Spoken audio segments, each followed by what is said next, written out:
Hallo, schön, dass ihr wieder da seid. Ich habe euch heute ein paar Schnipsel aus meinem Urlaub mitgebracht. Wir waren jetzt auf Mallorca, hatten da eine sehr, sehr schöne Zeit und auch das große Glück, weil wir schon Mitte Juni gefahren sind, dass es nicht so sehr heiß geworden ist. Also es war immer so 29 bis 30 Grad, manchmal auch ein bisschen kühler mit Wind. Es war also perfektes Wetter für einen Sommerurlaub. Ich versuche jetzt gerade noch so ein bisschen meine Restbräune aufrecht zu erhalten. Und am Ende des Videos zeige ich euch noch ein paar Sachen, die ich gekauft habe und was ich gelesen habe im Urlaub. Ich wünsche euch jetzt erstmal viel Spaß.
selbstverständlich waren wir auch ein bisschen shoppen, weil die Mädels wollen natürlich auch ganz gerne ab und an mal shoppen gehen. Und wir hatten dann 2 Sachen, die wir gemacht haben.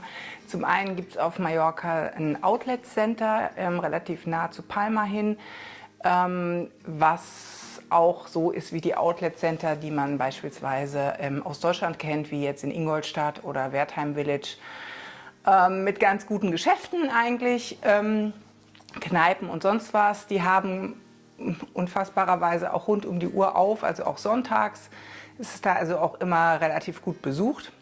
Und natürlich sind wir auch in die Innenstadt von Palma gegangen. Also ich persönlich mag Palma als Stadt sehr, sehr gerne. Gerade auch so die Nebengassen, wo vielleicht nicht ganz so viel Touristen sind. Also man kann da schon schön eintauchen in die Stadt. Die ist zum Teil auch recht grün und ja, ich mag es einfach.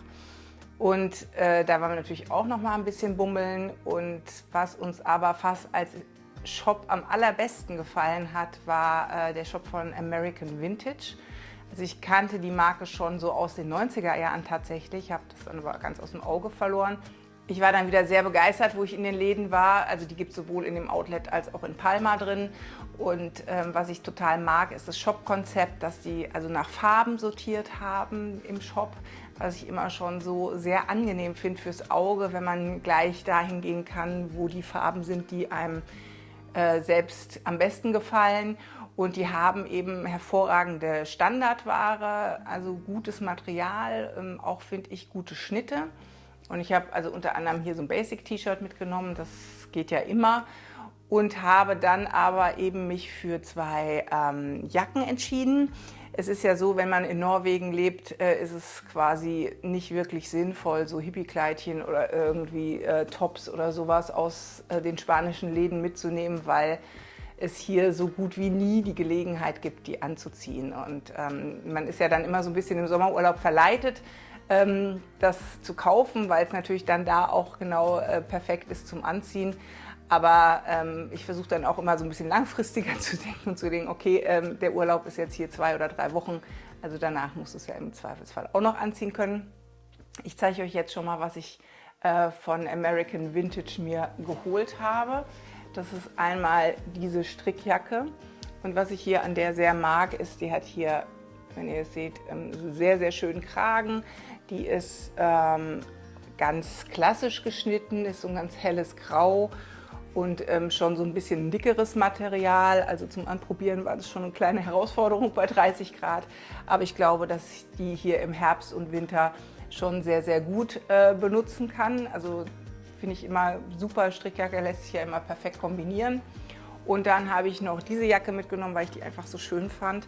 Das ist jetzt hier so eine Hoodie-Kapuzenjacke in so einem Cremeweiß. Die hat hier so ein bisschen die Nähte nach außen und ich weiß nicht, ob man es gut sieht, es ist eigentlich wie so eine Art Frotteestoff und die ist eben auch ziemlich klassisch geschnitten. Also die beiden Sachen fand ich richtig schön und sind einfach auch so Basics, die man sehr, sehr lange haben kann. Da versuche ich ja auch drauf zu achten, wenn ich eben im Urlaub Klamotten shoppe. Ja, und zu guter Letzt habe ich noch eine Hose gekauft und zwar ist es eine Leinenhose, also das ist jetzt tatsächlich mehr so eine Sommerhose. Die war jetzt auch reduziert, die ist aber ganz gut geschnitten. Man sieht es jetzt hier wahrscheinlich nicht, die ist nicht ganz so weit geschnitten wie die meisten Leinenhosen, sondern ein gerades Bein, hat hier oben eben diesen Gummizug. Aber ja, ich mochte einfach dieses braun gestreifte, ist ja so ein bisschen in dieser Schlafanzughosen-Optik, aber weil das ein Leinenstoff ist, eben dann doch nicht ganz so dünn, sondern sieht einfach sehr schön aus, zum Beispiel auch gerade mit einem schwarzen T-Shirt drauf. Und ich denke, dass ich die jetzt hier zumindest im Sommer auch noch ganz gut tragen kann. Und ja, das war das, was ich auf Mallorca gekauft habe. Also ich versuche mich ja dann auch so ein bisschen zurückzuhalten und wirklich Sachen zu kaufen, die eben in meine ja, Capsule Wardrobe passen, beziehungsweise eben auch welche, die ich lange tragen kann und die einen langfristigen Wert haben, weil sie eben nicht zu modern sind oder zu individuell sind, sondern so, dass man sie über mehrere Jahre tragen kann. weil dann finde ich, lohnt sich auch in etwas teurere Stücke zu investieren. Und dann wollte ich euch ja noch erzählen, was ich im Urlaub gelesen habe. Also ich muss sagen, dass ich tatsächlich nicht so wirklich viel gelesen habe. Also ich habe ein Buch fertig gelesen und ein ganzes neu gelesen. Und das wollte ich euch kurz vorstellen. Das ist von David Nichols, You Are Here. Das ist jetzt die englische Variante. Das Buch kommt, ich glaube, am 28. August in Deutschland raus. Da heißt es, glaube ich, 2 in einem Leben oder so, also ein bisschen merkwürdiger Titel. David Nichols gehört eigentlich zu den Lieblingsautoren von mir, weil ich damals 2 an einem Tag gelesen hatte. Das Buch hat mir extrem gut gefallen, die Verfilmung, und jetzt gibt es ja, glaube ich, auch eine Netflix-Serie dazu. Weiß ich nicht, also die Serie habe ich noch nicht angeguckt, aber den Film mochte ich damals nicht wirklich. Und jetzt habe ich seit langer Zeit wieder ein Buch von ihm gelesen und das ist eben hier dieses Neueste. Ich muss sagen, es hat einen Moment gedauert, bis ich in dem Buch drin war. Es ist recht langsam erzählt, was aber nach hinten raus sehr schön ist. Und es geht eben um 2 Menschen, also ein Mann und eine Frau. Er ist Geografielehrer und befindet sich in der Trennung. Sie arbeitet als Lektorin, kann man sagen, und ist geschieden. Und sind also 2 Personen, die sich in der Mitte ihres Lebens befinden. Oder beziehungsweise ja, Mitte des Lebens. Sie sind, glaube ich, Anfang 40 und Ende 30. Ja, aber schon auch so ein bisschen desillusioniert vom Thema Beziehung. Sie haben sich eingerichtet jetzt in ihrem Single-Dasein, haben sich so ein bisschen eingeigelt. Sie, indem sie eben sehr, sehr viel liest. Er geht eben wandern und über eine gemeinschaftliche Freundin werden sie praktisch beide genötigt, in so einer Gruppe mitzuwandern mit ihm, der den Weg da auslotet. Und er will also von der einen Küste zur anderen Küste Englands wandern. Und darüber kommen sie ins Gespräch und es wird natürlich ein bisschen mehr. Aber ich muss sagen, was mir super gut gefallen hat, dass es eben sehr klischeebefreit ist. Es ist also nicht der Standard-Liebesroman, als 2 lernen sich kennen, dann kommt irgendwas dazwischen und am Schluss gibt es ein Happy End. Das ist es nicht. Es ist, wie gesagt, langsam erzählt, sehr sorgfältig erzählt und auch so diese Thematik, dass beide eben wirklich ihre Zeit brauchen, um sich wieder ein bisschen rauszutrauen aus ihrer Komfortzone, in der sie sich quasi eingeigelt haben. Also es hat mir sehr, sehr gut gefallen nach hinten raus. Also wie gesagt, der Einstieg, da habe ich mich ein bisschen schwer getan, weil es auch ein bisschen schwer vielleicht fällt, sich mit jemandem erstmal zu identifizieren oder tiefer zu identifizieren. Aber das Buch an sich ist wirklich schön geschrieben und ist auch ein sehr zu Herzen gehendes Buch, würde ich sagen. Und zwar ohne Kitsch, also das muss ich auch dazu sagen. Also vielleicht habt ihr Lust, es entweder auf Englisch zu lesen oder ihr wartet bis Ende August und könnt es dann eben in Deutschland bestellen. Ja, das war das, was ich gelesen habe. Was gibt es noch zu sagen? Wir sind wieder zurück nach einer kleinen Odyssee in Norwegen. Also unser Rückflug war ziemlich heftig. Wir waren also insgesamt fast 12 Stunden unterwegs wegen diverser Unwetter über Deutschland und Verspätungen entsprechend. Aber wir sind jetzt wieder hier, müssen uns jetzt wieder so ein bisschen eingrufen. Tatsächlich ist es so, dass wenn man in Spanien jetzt zum Beispiel Lebensmittel einkauft und dann wieder in Norwegen einkauft, dass man dann wieder so die Luft anhält, weil die Lebensmittel hier eben doch sehr teuer sind, gerade wenn man den Vergleich zu Spanien hat, was einem vielleicht nicht mehr so auffällt, wenn man die ganze Zeit hier ist, aber jetzt in dem Vergleich ist es schon nochmal wieder, dass man mal ab und an schlucken muss, wenn man dann im Supermarkt einen Salat für 4,30 € sieht und denkt, nee, heute gibt es keinen Salat, aber gut, das sind dann so ein bisschen die Anpassungsschwierigkeiten, die man aber meistens ja nach einem gelungenen Urlaub hat. Also wir hatten das früher in Deutschland auch, dass man dann so ein bisschen den Urlaubsblues hat, um wieder dann so in den Alltag reinzukommen. Jetzt sind hier auch die Schulferien noch bis Mitte August, also das heißt, wir haben hier noch eine ganze Zeit. Aber ja, das Wetter ist jetzt auch ganz okay hier und wir haben Fjord und wir haben Wald und wir haben Meer auch hier und werden noch ein paar schöne Sachen machen. Also ich freue mich, wenn euch das Video gefallen hat und ja, wünsche euch erstmal eine schöne Woche. Bis dahin.